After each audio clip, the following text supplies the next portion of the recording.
behind and step into this perfect space. This is my favorite sound. Whenever you are here with me, feels like coming home somehow from everything I'll ever be. Oh, this is coming home. With you I'm coming home.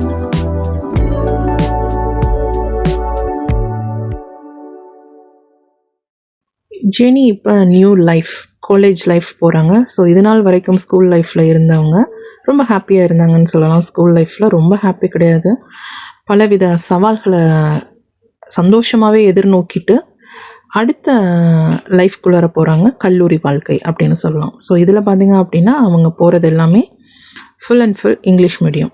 Tamil மீடியத்துக்கு அங்கே வாய்ப்பே கிடையாது. So அது ஒரு சுச்சுவேஷனை அவங்க சந்திக்கிறாங்க ஒரு வித பயத்தோடு அப்படின்னு சொல்லலாம். ஜெனி +1 +2 படித்த குரூப் வேறு, இப்போ காலேஜில் அவங்க எடுத்திருக்க கோர்ஸ் வேறு. So totally different, new platform, new life அப்படின்னு தான் சொல்லலாம். ஸோ ஒரு பெரிய சேலஞ்சான கோர்ஸை தான் ஜெனி லைஃப்பில் எடுத்து சூஸ் பண்ணி படிக்கிறாங்க அப்படின்னு கூட சொல்லலாம். இந்த இடைப்பட்ட டயத்தில் ஜெனி குடியிருக்கிற தெருவில் பார்த்திங்க அப்படின்னா அவங்களுடைய நெருங்கிய நண்பர் சுந்தரி அப்படிங்கிறவங்க வசிக்கிறாங்க.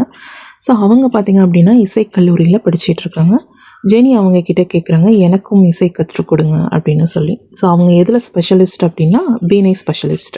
ஸோ சுந்தரி அக்கா கிட்ட ஜெனி வீணை படிக்கிறாங்க, கிளாஸ் போகிறாங்க. அடுத்து பார்த்திங்க அப்படின்னா சுந்தரி ஜெனியை தன்னுடைய குரு கிட்ட இன்ட்ரடியூஸ் பண்ணுறாங்க வீணை கற்றுக்கிறதுக்கு.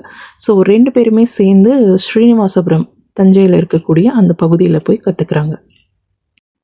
வீணை ஆசிரியை என்ன சொல்கிறாங்க அப்படின்னா, ஒரு வீணை வாங்கி நீங்கள் ப்ராக்டிஸ் பண்ணுங்கள் அப்படின்னு ஜெனிக்கிட்ட சொல்கிறாங்க. ஸோ அப்போ பார்த்திங்க அப்படின்னா சுந்தரி ஜெனிக்கிட்ட ஒரு செய்தி சொல்கிறாங்க, இந்த மாதிரி ஒருத்தவங்க வீணை விற்கிறதா இருக்காங்க, உனக்கு பிடிச்சிருந்தா நீ வாங்கு அப்படின்னு சொல்லி அவங்க வீட்டுக்கு அழைச்சிட்டு போகிறாங்க ஜெனியை.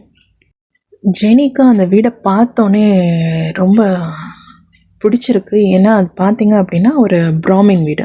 ஸோ அவங்க பார்த்திங்க அப்படின்னா ஒரே பாட்டு ஓடிட்டுருக்கு, அதாவது கிளாசிக்கல் கர்நாடிக் சாங்ஸ் போயிட்டுருக்கு. ஸோ ஒரு வயதானவர் என்ன பண்ணுறாரு அப்படின்னா பூஜை அறையில் பூஜை பண்ணிகிட்ருக்காரு. ஒருத்தவங்க மடிசார் கட்டிட்டு அவங்க கணவருக்கு பணிவிட செய்கிறாங்க. இதை தான் ஜெனி ஃபஸ்ட்டு அந்த வீட்டில் நோட்டீஸ் பண்ணுறாங்க. கிட்ட அந்த வீணையை காண்பிக்கிறாங்க, வீணையை தொட்டு பார்க்குறாங்க ஜெனி. நல்லா இருக்குது, பிடிச்சிருக்கு, பழங்காலத்து வீணை. அதனுடைய விலையை அந்த வீட்டில் இருக்கக்கூடிய முதியவர் சொல்கிறாரு. விலையினுடைய விலை, அதாவது வீணையினுடைய விலை 3000 ரூபாய். பிடிச்சிருக்கா, எடுத்துக்கங்க, பணம் கொடுத்துட்டு நீங்கள் எடுத்துக்கங்க அப்படின்னு சொல்கிறாரு. ஜெனிக்கிட்ட அப்போ கையில் காசு இல்லை. சரி, நான் வீட்டில் கேட்டுட்டு உங்களுக்கு நான் சொல்கிறேன், பதில் சொல்கிறேன் அப்படின்னு சொல்லிட்டு வந்துட்டாங்க. ஜெனி போய் பார்த்த வீடு, பேசிய ஆட்கள், இவங்கெல்லாம் யார் அப்படின்னா தஞ்சையில் ரொம்ப ஃபேமஸாக இருக்கக்கூடியவங்க, கிளாசிக்கல் கர்நாடிக் மியூசிக்கில் வித்வான்கள்னு சொல்லுவாங்க இல்லையா, Ganesh குமரேஷ்னு.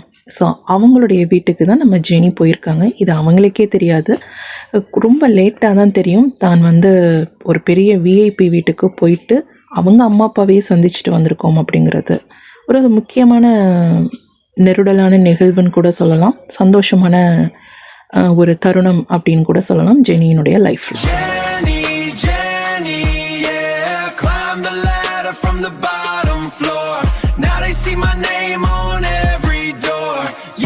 They call me Jenny, Jenny.